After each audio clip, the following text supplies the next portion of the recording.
Bismillahirrahmanirrahim. Datang seorang laki-laki, "Ya Rasulullah, izinkan aku mati syahid, karena orang yang mati syahid itu tidak akan merasakan sakratul maut illa kalqas, seperti cubitan pada tangan.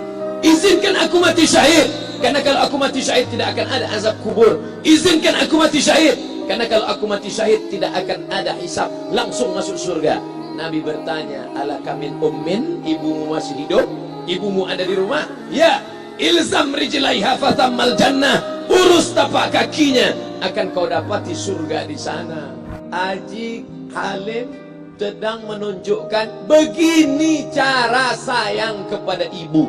Wahai kalian yang tak menghormati ibu, yang menyepelekan ibu, yang merendahkan ibu. Malam dilihat, beliau tidak ada ceramah, tidak ada tausiah, tapi langsung dibuat begini cara menghormati ibu. Ini sekarang banyak orang tak menghormati ibu. Berapa banyak ibu yang awalnya bantu-bantu, lama-lama jadi pembantu.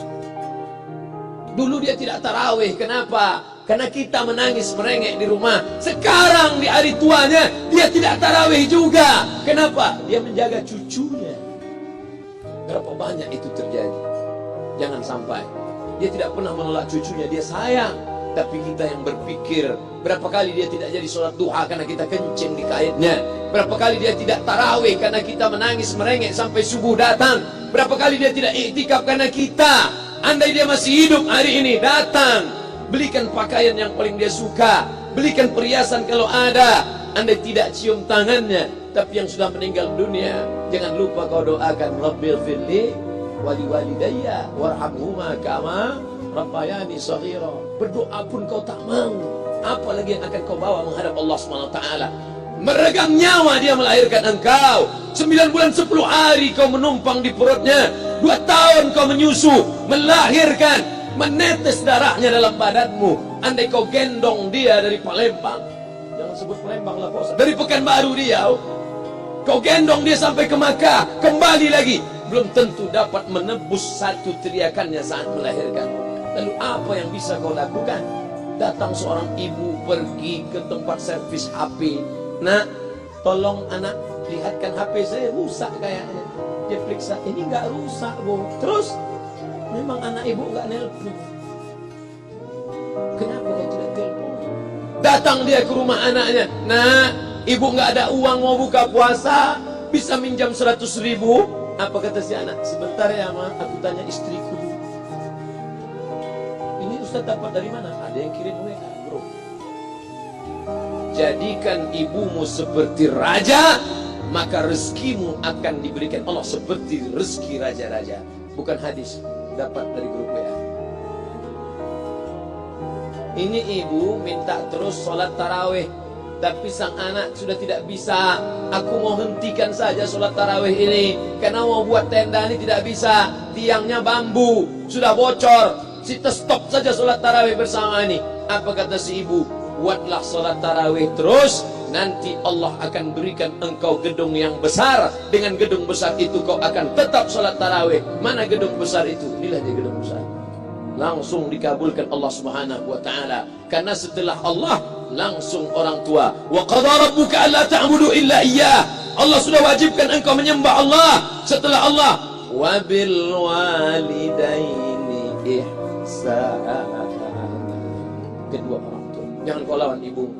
Anak-anakku, jangan kau lawan ibumu. Karena kau lawan ibumu, kau tak pernah mencium kebahagiaan. Walaupun hartamu banyak, kau akan berenang dalam air mata penderitaan sampai kematian datang. Ada pezina hidup di dunia senang, ada pecandu narkoba hidup di dunia senang, tapi orang yang durhaka tetap dapat dosanya dibalas Allah di akhirat. Di dunia juga dapat. Ustaz, kalau di akhirat dapat, di dunia dapat, untuk apa lagi di dunia? Yang di dunia itu DP-nya. Nanti di akhirat akan kau dapatkan cashnya. Oleh sebab itu jangan main-main dengan ibu. Datang seorang laki-laki, "Ya Rasulullah, izinkan aku mati syahid, karena orang yang mati syahid itu tidak akan merasakan sakratul maut illa kalqas, seperti cubitan pada tangan. Izinkan aku mati syahid, karena kalau aku mati syahid tidak akan ada azab kubur. Izinkan aku mati syahid, karena kalau aku mati syahid tidak akan ada hisab, langsung masuk surga." Nabi bertanya, "Alaka min ummin, ibumu masih hidup? Ibumu ada di rumah?" "Ya." ilzam rijlaiha fathammal jannah, urus tapak kakinya, akan kau dapati surga di sana. Tak perlu kau mati syahid, tapak kakinya kau urus, kau dapati surga di sana. Kalau tapak kakinya kau urus dapat surga, apalagi kau urus kepalanya, apalagi kau urus badannya. Pulang dari sini, urus ibu, mandikan dia, belikan pakaian yang baik, cari makanan kesukaannya. Kalau dia sudah meninggal, maka kau datang ke sana, langsung dapat tisu. Bapak Ibu yang dimuliakan Allah Subhanahu wa taala. Ini Ustaz suaranya menggelegar, ini marah apa? Enggak, saya tak marah. Terus dikasih Haji Alim buka nasi kuning tadi, makanya suara menggelegar. Dimasukkan Pak Kapolda daging sama ayam 3. Masya Allah, ini kari Palembang nih Pak Ustaz. Mantap, menggelegar suara kita juga. Bapak Ibu yang dimuliakan Allah Subhanahu wa taala, datang seorang laki-laki, kata Nabi sallallahu alaihi wasallam, nanti akan ada laki-laki yang datang kemari minta doanya, doanya kabul. Sahabat heran, kami yang hidup sama Nabi, kami yang perang sama Nabi, kami yang jihad sama Nabi, kenapa mesti minta doa dia? Dia tidak pernah ketemu Nabi. Pokoknya nanti kalau dia datang, minta doa sama dia. Setelah Nabi SAW meninggal, barulah dia datang. Orang itu bernama Uwais Al-Qarni. Kenapa doanya makbul? Dia merawat ibunya. Kalau ibumu kau rawat, doamu dikabulkan Allah Subhanahu wa taala. Apa yang kita lihat malam ini adalah buah bakti kepada seorang ibu. Ya Rasulullah, man ahaqqun nas bi husni sahabati? Siapa yang paling layak mendapatkan baktiku? Ummuka. Siapa lagi? Ummuka. Siapa lagi? Ummuka. Ibumu, ibumu, ibumu. Thumma man? Siapa lagi? Abuka. Kami, Ustaz, Jenderal Bintang 5, alim ulama, kami hanya dapat 1, sedangkan kalian ibu dapat 3. Ibumu, ibumu, ibu. Kenapa ibu dapat 3? Karena ibu bisa melakukan 3. Ibu mengandung, ibu melahirkan, ibu menyusukan. Kalau bapak mau dapat 3, coba yang 3. Pulang dari sini, pergi ke tempat jual kelapa muda, beli 1. Jangan dibelah, ikat di perut 9 bulan 10 hari. Kalau mau merasakan melahirkan, pulang dari sini, pergi ke tempat jual mangga. Telan bulat-bulat, keluarkan bulat-bulat. Emang enak jadi perempuan. Mereka luar biasa. Tanya ibumu, berapa kali dia meninggalkan puasa Ramadan? Saat mengandung engkau, 30 hari dia tak puasa. Saat menyusukan tahun pertama, 30 hari dia tak puasa. Saat menyusukan tahun kedua, 30 hari dia tak puasa. Saat dia mau ganti qadha tahun berikutnya, adik mau menyusu. Hari ini dia belum mengqadha puasanya, dia terhutang di hadapan Allah. Lalu apa yang bisa kau lakukan? Malam ini betul-betul disadarkan. Alhamdulillah, ibu saya masih hidup, umurnya 70 tahun. Saya akan pulang dari kajian malam ini. Nampaknya malam ini saya yang ceramah, saya yang tausiah, tapi saya mengambil pelajaran. Pulang dari sini, saya akan lebih sayang pada emak saya. Saya lebih cinta kepada ibu saya. Saya malu, saya hanya pandai berceramah, berkata, tapi orang sudah mengamalkannya langsung. Haji Alim membelikan gelang ibunya 2 kali sampai 4 kali setahun. Gelang cincin sudah dibelikan 2 bulan, hilang. Kemana? Ada orang susah tadi aku kasih. Ternyata itu yang membuat rezeki melimpah ruah. Maka rezeki buah yang sudah matang harus kita joloknya dengan apa? Dengan berbakti kepada ibu. Bapak Ibu yang dimuliakan Allah, saudara-saudara yang dimuliakan Allah Subhanahu wa taala. Ibu ini luar biasa. Sampai-sampai ibu, Ustaz jangan nunjuk pakai tangan kiri lah. Oke, pakai kanan. Ibu, andai ngomong ibu salah, tetap dikabulkan Allah Subhanahu wa taala. Ada seorang ibu memanggil anaknya, "Ya Juraij, wahai Juraij." Anaknya sedang beribadah. Ibadah pada Allah atau nyambut ucapan ibu? Allah lebih mulia, dia diam. "Ya Juraij," dia tetap diam. "Ya Juraij," dia tetap diam. Dia tidak jawab seruan ibunya. Sampai akhirnya ibunya berkata, apa kata ibunya? "Allahumma la tumithu hatta turihi wujuhal mumisat." Jangan matikan Juraij sebelum matanya melihat wanita, maaf, tunasusila. Jangan matikan Juraij sebelum matanya melihat wanita tunasusila, WTS, PSK, orang nakal, orang jahat.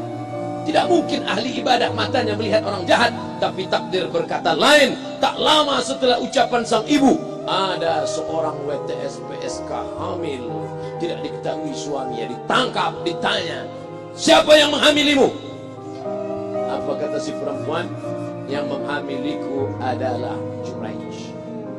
Sampai Juraij ketika difitnah, perempuan wanita susila itu ditanya, siapa yang menghamilimu? Ternyata dia berkata, Juraij. Akhirnya mereka menangkap Juraij. Juraij, ternyata engkau selama ini pura-pura saja menjadi pelaku ibadah. Engkau ternyata sudah menghamili perempuan ini.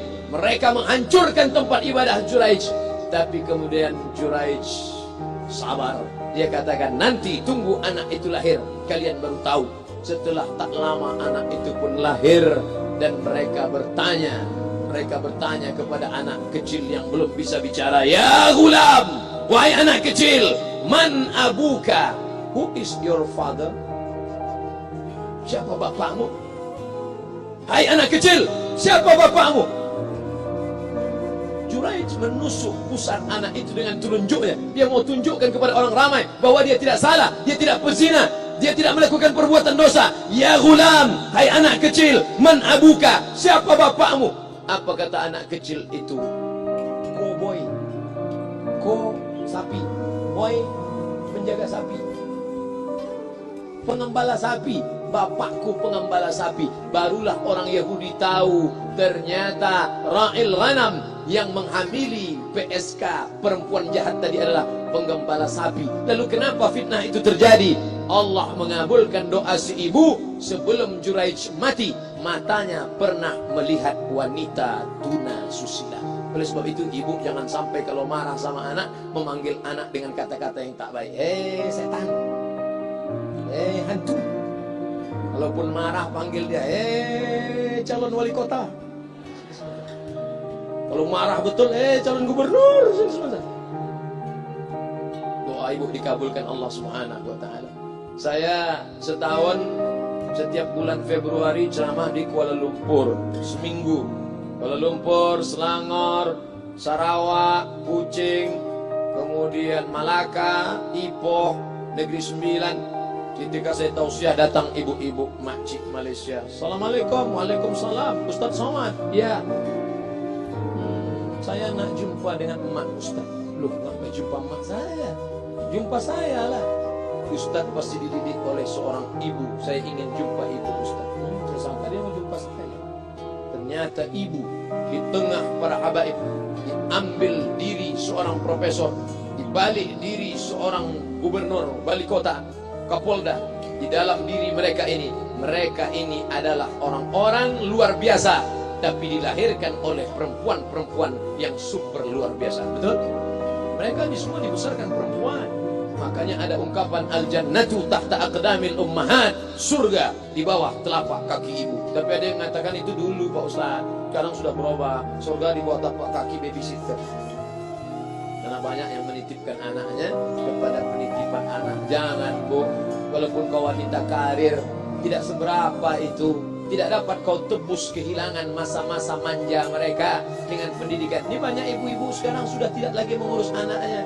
Padahal 6 tahun pertama, the golden age, usia emas, ibu harus ikat hubungan emosional dengan anak. 2 tahun pertama, susukan. 2 tahun kedua, lompat-lompat, lari-lari, lucu-lucu. 2 tahun ketiga, mulai menghafal surat-surat pendek. Umur 7 tahun, baru dia sholat. Begitu. Sekarang banyak. 2 tahun pertama, dia titipkan ke Al-Baqarah, sapi betina.